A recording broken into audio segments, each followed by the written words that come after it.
के भीषण ठंड के बीच तिब्बत से लेकर नेपाल और भारत तक धरती आज डोली है। सुबह सुबह भूकंप के तेज झटके महसूस किए हैं लोगों ने, जिसकी वजह से लोग दहशत में आ गए, बाकायदा डर गए। इतनी तेज झटके थे। भारत में भी बिहार से लेकर दिल्ली एनसीआर तक ये झटके महसूस हुए। वक्त भारत में झटके जब आए 6:35 का था और सबसे जोरदार झटके जो महसूस किए गए, जो इसका केंद्र था, वो तिब्बत था। तिब्बत में अब तक 53 लोगों की मौत हो चुकी है। ये खबर सामने आ रही है। एक के बाद एक 5 झटके आए हैं तिब्बत में। सुबह तकरीबन 6:35 पर यह भूकंप आया। रिक्टर स्केल पर इसकी तीव्रता 7.1 और उसके बाद वो जो आफ्टर शॉक्स कहा जाता है, लगातार ये झटके महसूस किए जाते रहे। धरती हिलती रही। 5 झटके आए हैं कुल भूकंप से तिब्बत में। 53 लोगों की अब तक मौत हो गई। बहुत ज्यादा नुकसान हुआ है। तस्वीरें जो सामने आ रही हैं वो भी कितनी ज्यादा तीव्रता और कितने तेज ये झटके महसूस किए गए, कैसे जमीन को ये हिला के रख गए, इमारतें तहस नहस कर गए। तस्वीरें सब कुछ बयां करती हुई नजर आ रही हैं। तिब्बत इस भूकंप का केंद्र और 5 देशों में भूकंप के झटके महसूस किए गए। इसमें चीन, नेपाल, भारत, बांग्लादेश और भूटान। तो ये वो देश हैं जहां पर ये झटके महसूस हुए हैं। भारत की अगर बात की जाए तो फिर दिल्ली एनसीआर, उत्तराखंड, बिहार, पश्चिम बंगाल तक भूकंप के ये झटके महसूस किए गए। हालांकि देश में फिलहाल किसी तरीके के जानमाल के नुकसान की सूचना नहीं है। केंद्र भूकंप का तिब्बत रहा और तिब्बत में सबसे ज्यादा नुकसान। 53 लोगों की अब तक मौत की खबर है। मौके पर रेस्क्यू टीम पहुंची हुई है।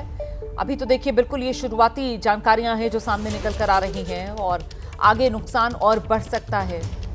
जानमाल का जबरदस्त नुकसान ये तिब्बत में हुआ है। तस्वीरें यही बयां कर रही हैं। नेपाल में भी भूकंप के झटकों ने लोगों को हिला दिया है। पहले साल की शुरुआत में झटकों का ये असर ऊपरी इलाकों से लेकर काठमांडू तक नेपाल में इस नए साल में ये भूकंप के झटकों का असर देखा गया। देखिए किस तरीके से सब कुछ हिलता हुआ नजर आ रहा है इन तस्वीरों में, और उससे आप समझ सकते हैं कितनी तीव्रता इन झटकों की रही होगी, जिसकी वजह से धरती डोल गई।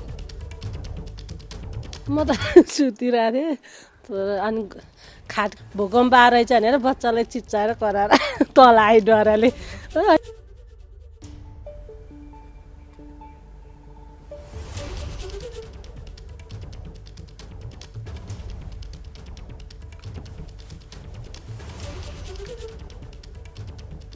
और आइए सीधे अब आपको लेकर चलेंगे काठमांडू से। हमारे साथ हमारे संवाददाता वीरेंद्र केएम इस वक्त मौजूद हैं और जरा वीरेंद्र से ही जानते हैं, जहां केंद्र बताया जा रहा है इसका तिब्बत, वहां पर तो जबरदस्त नुकसान ये भूकंप अपने साथ लेकर आया है। जरा ओवरऑल जानकारी भी दीजिए और खासतौर से आप काठमांडू में मौजूद है, नेपाल में किस तरीके के नुकसान की खबरें सामने आ रही है वीरेंद्र? जी बिल्कुल रोवाना, ये तो सुबह सुबह की खबर थी नेपाल में भूकंप। और ये भूकंप ना कि नेपाल, ये तो खास करके तिब्बत से शुरुआत हुई थी, जो नेपाल का पूर्वी वाला इलाका है, जो कोशी प्रदेश अभी कहा जाता है। नेपाल में टोटल 7 प्रदेश है। 7 प्रदेश में कोशी प्रदेश, तो कोशी प्रदेश में पड़ता है सोलुखुम्बु जिला, और सोलुखुम्बु जिला में ही पड़ता है माउंट एवरेस्ट। माउंट एवरेस्ट के उस पार तिब्बत एरिया शुरू हो जाती है और वो तिब्बत एरिया में भूकंप का एपिसेंटर कहा गया है। और हालांकि अभी खबरें तो आ ही रही है, 53 लोगों की मौत अभी तक में खबर आ गई है तिब्बत में ये भूकंप की वजह से। लेकिन नेपाल में इस टाइप का कोई मौत या कोई जानमाल का क्षति अभी तक नहीं आ पाई है। नेपाल के जो गृह मंत्रालय ने एक विज्ञप्ति जारी किया है और विज्ञप्ति के मुताबिक ये कहा जा रहा है कि नेपाल में अभी तक कोई हाथाहाथी या कोई दुर्घटना या कोई किसी व्यक्ति का मौत की बात नहीं है नेपाल में इस भूकंप को लेके, और कोई बड़ा क्षति का भी बात नहीं है। लेकिन सुबह सुबह का जो भूकंप रहा, उसके बाद आफ्टर शॉक्स भी आया, तो इसको लेके नेपाल में लोग एक तरह से कहा जाए तो चौकन्ना तो रहा ही। लेकिन नेपाल में सबसे बड़ा भूकंप आया था आज से 10 साल पहले।